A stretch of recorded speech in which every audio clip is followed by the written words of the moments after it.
One day while he was walking home, he suddenly saw people running out of a store in panic. Two girls fell down right in front of him while a thief holding a knife rushed toward them. Instead of running away like everyone else, Kazuya immediately tackled the thief and told the girls to escape. During the struggle, he was stabbed in the stomach, and the thief ran away. As Kazuya lay there bleeding, he felt strangely satisfied that he had managed to save the girls in what he believed was his otherwise worthless life. However, he also regretted making the girls cry because of his sacrifice. Soon, his vision started fading and he lost consciousness. When Kazuya opened his eyes again, he found himself inside a mysterious room. A maid suddenly appeared and began crying while calling him by the name Kane. She shouted for his mother, and a woman named Sarah rushed in and hugged him tightly while asking if he remembered her. Kane was confused until he looked into a mirror and realized that he had somehow turned into a small child. Apparently, he had been in a coma for an entire week, and the maid believed that his fever might have affected his memory. Kane's mother then asked the maid Sylvia to prepare some soup for him. While he was alone in the room,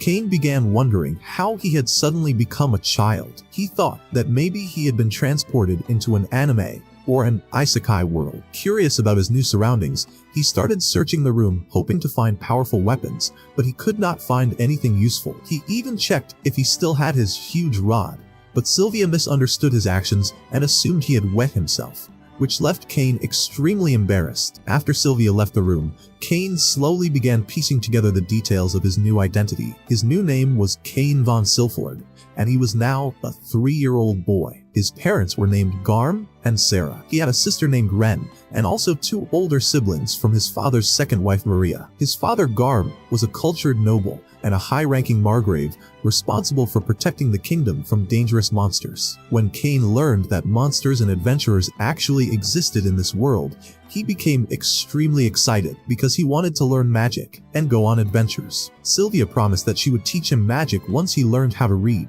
so Kane immediately began practicing reading as hard as he could. He also decided that he wanted to stay in this new world because his previous life had been extremely lonely after losing both his parents and his grandfather. During dinner one evening, Garm was shocked to discover that his young son Kane could already write. Ren also mentioned that Kane was surprisingly good at mathematics. Sarah began thinking that Kane might be a genius. Kane remained humble and praised Sylvia instead, calling her the best maid ever, which made his parents slightly suspicious about his sudden interest in studying. Sylvia casually mentioned that she had given Kane milk from his mother's chest, which made Garm joke that he wished he had been able to see that moment himself. Kane then explained that he simply wanted to learn everything about the world because he dreamed of becoming an adventurer. Garm was impressed by his enthusiasm and allowed him to read all of his magic books, although he warned Kane that he would not be able to officially use magic until he was baptized at the age of 5. His mother agreed, believing there was no way a small child could manage magic before then. However, Kane secretly began practicing magic on his own. He quickly realized that he could actually use magic, which felt like every gamer's dream. One night while testing a new spell, he accidentally burned his hands and briefly lost control of the magic, but he was still extremely excited about discovering his new abilities. Later, his sister Ren quietly entered his room and revealed that she knew he had been secretly studying magic. Kane felt relieved when he realized she did not fully understand the extent of his powers. Ren began teaching him more about the outside world and told him about the legendary first adventurer named Yuya, who had founded their kingdom. Kane became even more excited and eagerly waited for the day of his baptism ceremony. When the day finally arrived, Kane wore a brand new outfit, and his family admired how handsome he looked. They traveled through the town in horse-drawn carriages, and Kane was fascinated by the medieval scenery around him. Curious about the blessings granted by the gods, he asked Ren to show him her status window. Kane was amazed by her statistics, but also noticed something strange in her status that looked broken. Ren immediately told him to forget what he had seen, and Kane pretended that he did not understand what she meant.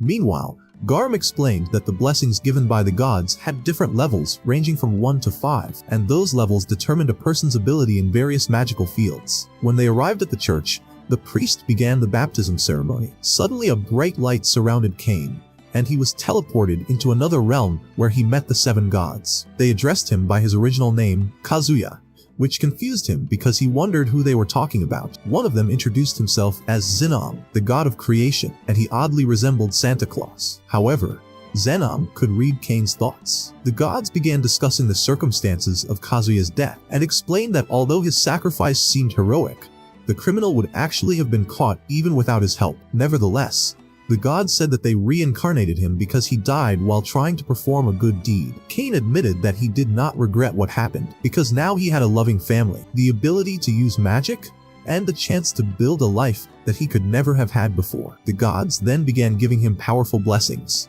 Reno, the god of magic, granted him magical protection. Zenom, the god of creation, also blessed him. The god of war made him a powerful warrior. The god of technology enhanced his intelligence. The god of commerce gave him the abilities of judgment and an item box. And the god of earth granted him incredible power to develop lands and territories. Zenom explained that all these blessings would appear in Kane's status window. After laughing together for a moment, the gods sent him back to the ceremony. When Kane returned, the priest was shocked because the statues in the church had started glowing. The priest asked to see Kane's status window, but Kane quickly rushed to the bathroom to check it himself first. To his surprise, he discovered that every blessing he received was level 10, which was double the highest level normally possible in that world. Realizing how dangerous that information could be, Kane used a special ability called Status Conceal to hide his real power. Later that evening, his family celebrated his birthday during dinner. Garm asked if Kane could finally show them his status window, and Kane reluctantly agreed. When they saw it, everyone was shocked because Kane possessed blessings from all 7 gods and had a magic level of more than 340,000, even though he was only 5 years old. That meant he was already stronger than most mages in the entire country. His father immediately panicked and made him promise never to reveal his true stats to anyone. Kane agreed and later went to his room. While there, he noticed a notebook about summoning magic. Since Sylvia was not around, he decided to try performing his first summon because he hoped to obtain a cute pet. In the backyard, Kane activated a summoning circle, but instead of summoning a small animal, he accidentally brought forth a gigantic and terrifying monster. His sister Ren and their father screamed in fear. Kane remembered the moment from his previous life when he had failed to protect others, and he vowed that things would be different this time. He bravely charged at the monster, but it struck him with a powerful punch that caused terrible pain. Despite the pain, Kane promised that he would never allow the people he loved to cry again. Gathering all his strength, he cast a powerful spell that made the monster disappear. As he lay on the ground exhausted, he saw the fluffy creatures he had originally hoped to summon and wished he could have touched them. He regretted frightening his family and worried that he might die from the injuries. After a few minutes, he suddenly woke up and realized he was still alive. This time his loved ones were safe and not crying. Kane finally understood that his powers could truly be used to protect people. On the day of his birthday celebration, his father asked him what he wanted to become in the future. Kane confidently declared that he wanted to travel the world and help people as an adventurer, although he jokingly mentioned wanting a harem as well. The story begins with a small 10-year-old boy named Haruto. His father had to leave the city where they were living, so Haruto was forced to leave as well. Because of this,